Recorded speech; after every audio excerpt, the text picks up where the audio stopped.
Bienvenidos a un nuevo episodio de Cuando lo sepa te lo digo. Mi nombre es Claudio Difacio, hoy grabando con Ricardo Martínez, Hola. solos de nuevo. Mentira, Gino y Mauricio espero que se puedan juntar en próximas oportunidades. En este episodio vamos a hablar sobre una teoría conspirativa en el mundo de la música, bien complicada y bien difícil de digerir. Sí, es interesante esto de lo que vamos a hablar. Eh, Escuchamos un podcast de NPR que se llama Louder Than a Riot. Y bueno, habla de una teoría conspirativa en la que se involucra el hip hop, las compañías tanto discográficas como de promoción y la encarcelación de la gente, de los artistas, de las minorías afroamericanas y la criminalización de la música en sí.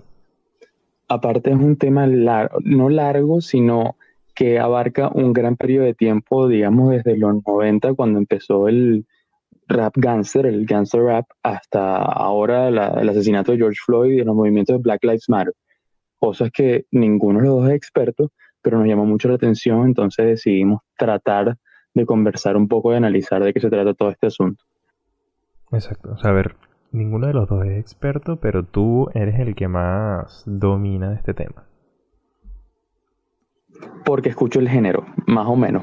Claro, claro, pero sabes. Todo lo que está involucrado en el género. Exacto. Y tienes más conocimiento. O sea, sin duda, tienes mucho más conocimiento que yo. Simplemente por escucharlo mucho más que yo. Exacto. Entonces, tratemos de explicar un poco cuál es esta teoría conspirativa, de qué se trata o cómo surgió.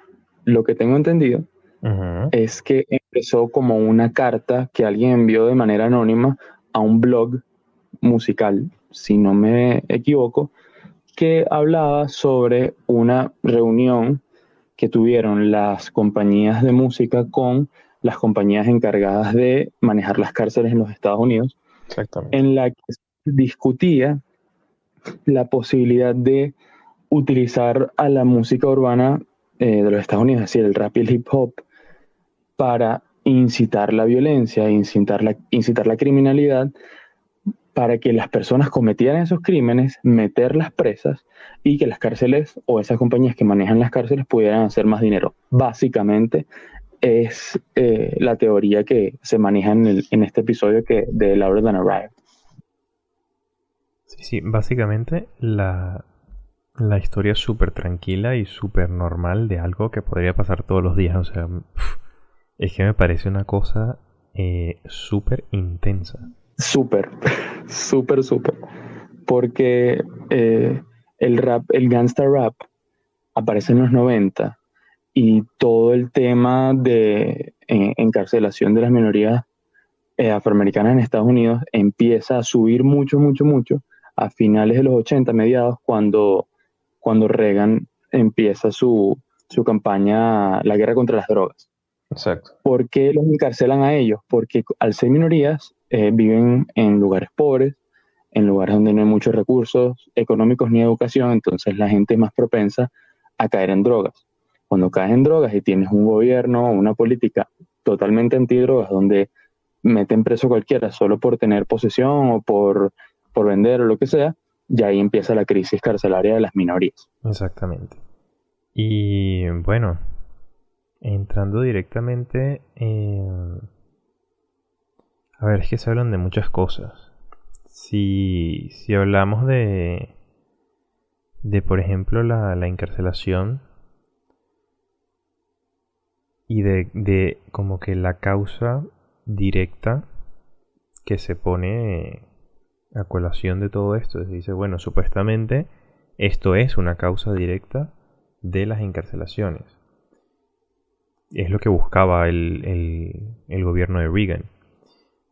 Pero también, o sea, también mencionan que sí, o sea, muy bien todo, o sea, como que todo el como movimiento antidrogas y todo esto que estaba haciendo el gobierno en ese momento, pero es que eso, o sea, el pico de todos los problemas por la droga no había llegado en ese momento. O sea, la ley se pasa antes y luego es que empieza como que a subir de verdad. O sea, como para justificar esta medida.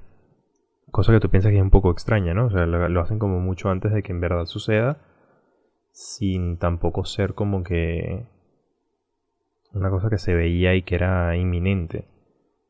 Igual sí, no lo sé.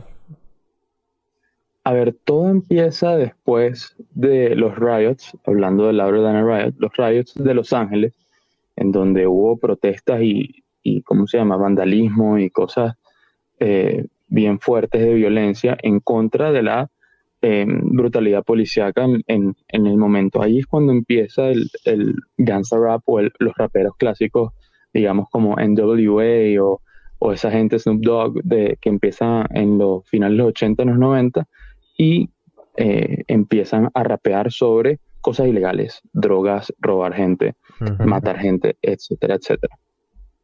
Entonces, ¿qué pasa?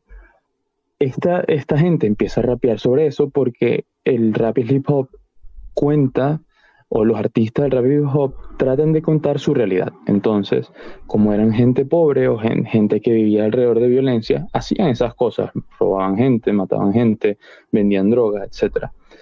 Pero a la vez existía la política esta de Say No to Drugs y el War on Drugs, la guerra contra las drogas del gobierno de Ronald Reagan. Entonces, ellos siempre tenían como, digamos, enemigo a la policía. Por ende tienes la canción esta súper famosa de NWA que se llama Fuck the Police, porque siempre targeteaban o siempre buscaban a los negros. Entonces, ¿qué pasa? Es muy extraño que sí, esta gente que hablaba sobre estas cosas, que vivieron todas estas cosas, empezar a tener como un pico la música sobre estos temas a finales de los 90, justo después de los riots en Los Ángeles. Es decir, como muchos artistas empezaron a salir, muchísimos, especialmente en Death Row Records, que era la compañía de Dr. Dre. Entonces, a mí, yo no soy una persona que cree mucho en teorías conspirativas, pero no me costaría pensar que, como cualquier empresa que siempre trata de tener más dinero a través de acuerdos mutuos con otras empresas, sí quisiera como promocionar mucho más este tipo de música que estaba agarrando muchísima popularidad. Eso no me cuesta creerlo. Lo que sí me cuesta creer es que lo hayan hecho con el propósito de que más gente cometiera o más personas cometieran delitos para que los metieran presos, para que las empresas carcelarias hicieran más dinero. Eso me cuesta creerlo muchísimo, de verdad. Claro, eso es como que lo más teoría conspirativa, que ya es como muy intenso. Y dices, oye, igual esto no, como que no es para tanto, ¿no? O sea, no sé, creo yo que a ver, que igual sí. O sea, todo esto pues es un poco amplio y profundo y igual sí, pero sería coye. Exacto. Es difícil discutirlo porque nosotros no pertenecemos a esa sociedad, no pertenecemos a esa minoría y no vivimos esa época. Entonces, para nosotros es complicado analizarlo y aparte es un periodo de tiempo que se dice poco, digamos 1990 a 2020 son 30 años, pero ninguno de los dos llega a los 30 años. Entonces, no tenemos ni idea, o para nosotros es bastante tiempo para cubrir todo este problema racial y todo eso. Entonces, es súper difícil. Sí, totalmente. Y ahora, antes estabas mencionando que claro, que estos artistas cantaban sobre sobre estas cosas y como que estaban, pues algunos participaban en ello y tal. Pero, o sea, por lo menos yo tengo entendido que también es porque era la realidad en la que vivían. O sea, es como por ejemplo, eh, un cantante que cante sobre su vida o, por ejemplo, como hicimos nosotros en en uno de los podcasts pasados que hablamos sobre el disco de Taylor Swift, que habla mucho sobre el aislamiento, sobre sentimientos, sobre pensamientos, o sea, es como que muy reflexivo, porque esa era su realidad en ese momento. Entonces yo creo que al final sí habría algunos de estos artistas que estarían involucrados y que participarían en todo esto, pero no necesariamente todos estaban en ello, o por lo menos desde el principio. Mencionan en el podcast que claro, que tú, por ejemplo, o sea, no podías conseguir el dinero para financiarte sin el dinero de las drogas. Entonces, claro, estás como dentro, pero no necesariamente tú eres un gángster, ¿sabes?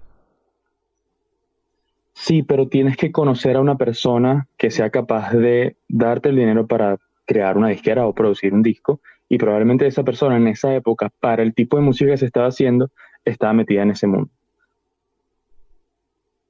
Pero, o sea, tú dices absolutamente. O sea, metida de todo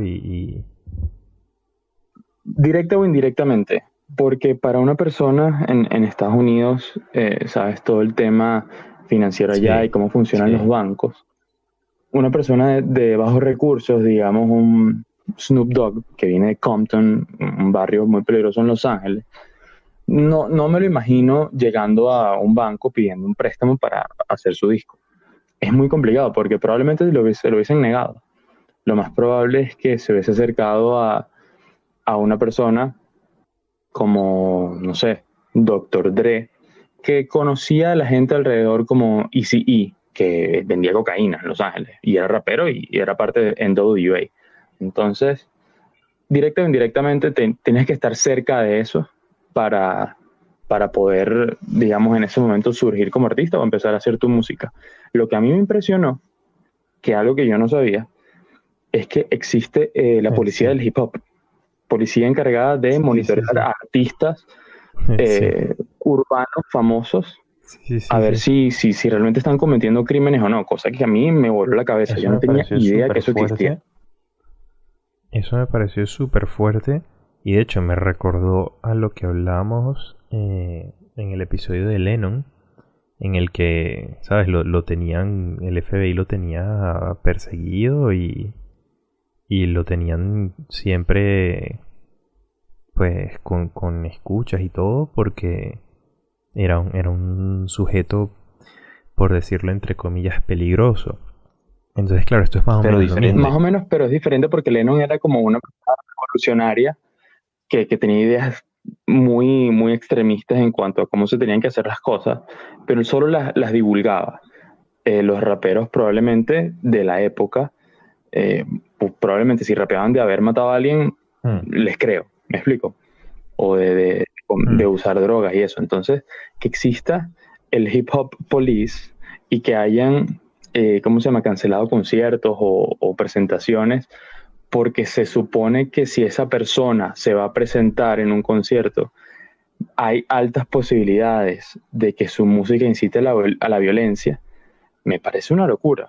Cosa que nadie lo puede saber porque, ok, tu música puede hablar de violencia, pero eso no a juro incita a la violencia. Yo escucho bastante hip hop y yo no soy una persona violenta, solo disfruto el beat y esas cosas, pero no, o sea, es raro, es complicadísimo. Sí, o sea, a ver, puede haber algún tipo de incidencia mayor si ves las estadísticas eh, que les hayan hecho sacar esa conclusión. Es decir, oye, mira, sí, hemos visto más incidencias en esto que en un concierto de, no sé, rock progresivo, ¿sabes? O sea, otro, no, pero por mencionar otro género, de rock progresivo. Pero no, o sea, no me parece que sea una cosa como que tú puedas decir, sí, o sea, esto directamente es un causante de violencia, un promotor de violencia, y si se realizan estos conciertos, va a haber violencia. O sea, Sí, es raro porque el tema me interesa y yo mantengo mi posición que me parece imposible que haya tanta cohesión entre las empresas carcelarias y discográficas para hacer esta cosa porque sería algo insólito y aparte a través de un país gigante de más de 300 millones de personas es complicado. Lo que creo es que sí hubo como un interés extra en monitorear a estas personas y aparte darles más visibilidad en el público para ver cuál era la reacción de la gente. ok. Sí, o sea, eso puede ser.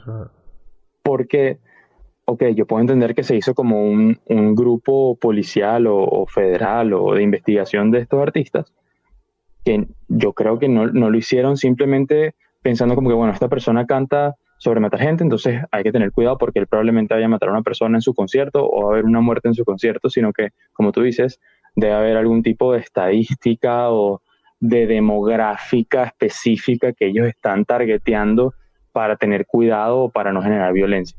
Claro, pero también es una cosa racial. O sea, también es una discriminación y un ataque directo a los afroamericanos y que, o sea, no necesariamente era así del todo. O sea, igual pueden ser, por ejemplo, estadísticas alteradas o medidas de una manera en la que te da el resultado que estás buscando, ¿sabes? Sí, yo creo que eso precisamente creo que diste en el clavo, que también está muy arraigado en la historia racista de Estados Unidos y todos los temas de la esclavitud, etcétera. Pero yo no creo que eso sea posible, esa cohesión de, bueno, vamos a incitar a la violencia a través de la música para meter más gente presa, hacer más dinero. Primero sería algo súper evil, o sea, malvado y de mal corazón. Y segundo, es casi imposible de hacer porque no conoces el carácter de las personas. No todos van a reaccionar de la misma manera. Yo no voy a escuchar a X artista diciendo que le encanta utilizar cierta droga y voy a salir corriendo a comprarla. Simplemente voy Claro. a escuchar su música Sí, y ya. hay teorías psicológicas que hablan sobre, por ejemplo, en temas de información, por ejemplo, lo que los medios dan a su audiencia, no solo que es, entre comillas, la realidad, sino que es el punto de vista de sobre todo de esa cadena de lo que está sucediendo. Ejemplo, tenemos en Estados Unidos durante más de 4 años de la presidencia de Trump, Fox News como cadena bandera, por decirlo de alguna manera, de Trump, en la que todo, exacto, del lado republicano, del lado de Trump, en la que todo lo que hacía Trump estaba bien y todo era ¿sabes? Positivo y no se criticaba. Y del lado contrario teníamos a CNN, en el que es totalmente demócrata y, y daba como el otro lado. También se iba hacia el medio, pero a veces se iba mucho para el otro lado. Entonces, claro, esto es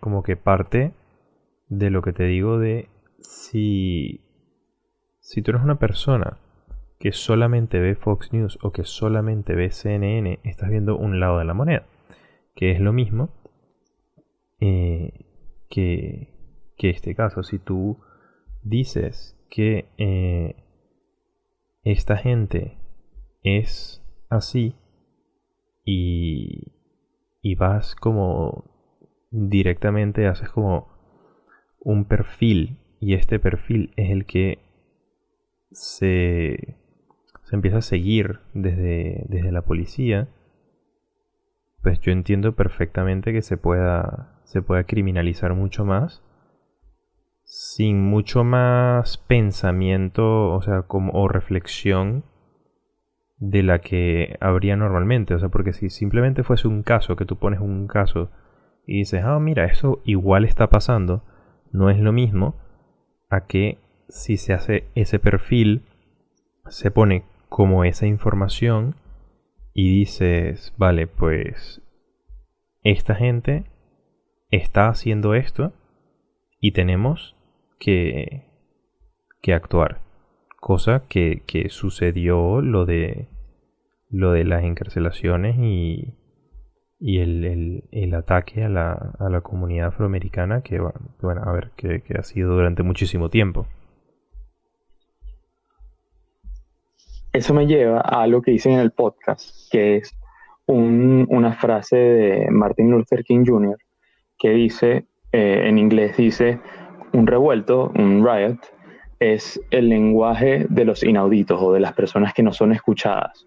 En este caso, el lenguaje de esta minoría es este tipo de música en el que exponen todas sus circunstancias de vida en la que viven muy mal, en la que viven alrededor de violencia constante, y por eso, es que lo hacen, para poder llamar la atención a esto y mejorar esa calidad de vida. No. Por eso también estaba lo que te decía antes de que no necesariamente todo, o sea, todos los raperos son así. O sea, no, obviamente nos estamos centrando a la época. Obviamente nos estamos centrando a la época. Pero aún así en la época, una vez que esto despega mucho más, estoy seguro de que hay muchos artistas que no estaban dentro de todo esto, sino que fueron, ¿sabes? Como que entrando después y...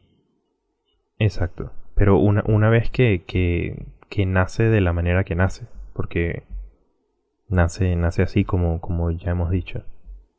Ahora, para ir cerrando este tema, repetimos, ¿tú crees que esa conspiración es real? Esa teoría conspirativa. Yo creo que no. Yo creo que no. Yo creo que es que son demasiadas cosas que se tienen que juntar y que o sea, tiene que ser como muy perfecto para que sea totalmente real, ¿sabes? O sea, no sé. Exacto, para las personas que escuchan esto y estén interesadas en escuchar ese podcast que estamos discutiendo, se llama Louder Than a Riot de NPR y el episodio se llama The Conspiracy Against Hip Hop. Vale, y ahora, pues como en todos los episodios, vamos a tener la sección de recomendaciones. Voy a empezar yo. Y como he mencionado que mi conocimiento de todo el hip hop y el rap no es tan amplio, voy a mi área de conocimiento. Entonces, voy a recomendar una película que entra perfectamente en la época, que es Straight Outta Compton, en la que habla de...